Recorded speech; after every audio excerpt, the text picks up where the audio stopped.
Katia Kolesheva est ingénieure en chimie depuis 24 ans. Malgré ses qualifications et un plein temps dans un laboratoire de Sofia, cette Bulgare lutte au quotidien pour faire vivre sa famille. Le week-end, elle assure en plus des gardes d'enfants, mais ses finances lui permettent à peine d'acheter le minimum. Voilà, c'est tout pour les courses aujourd'hui. 1,50 €, c'est ce que l'on peut dépenser par jour. Notre famille gagne 450 € par mois et après avoir réglé les crédits et les factures, il nous reste un tout petit peu plus de 110 € pour vivre. C'est tout. Avec 450 € de salaire cumulé entre elle et son conjoint, Katia fait partie de ceux que l'on appelle les travailleurs pauvres en Bulgarie. Selon les statistiques des syndicats, la moitié des 7,4 millions d'habitants du pays seraient dans la même situation.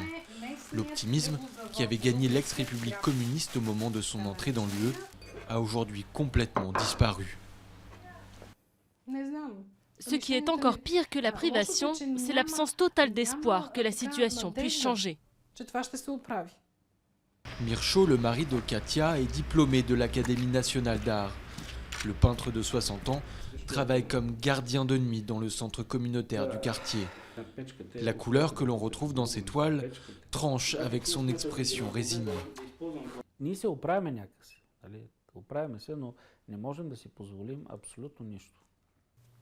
arrivons à survivre, mais on ne peut absolument rien se permettre, c'est tout. Ma femme se demande comment les autres peuvent avoir des voitures, partir en vacances et voyager, alors que nous n'avons rien pu faire pendant tant d'années. Ainsi vont les choses.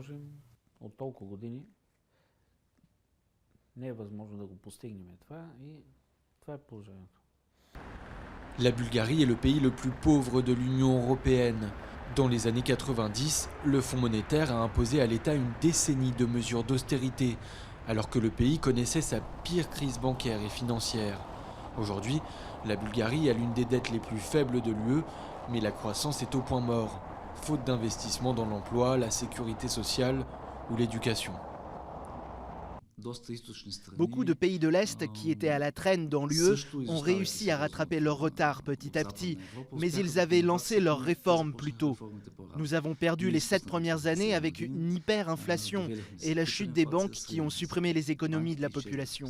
En pratique, nous n'avons eu qu'une période entre 1998 et 2008 où nous étions en croissance.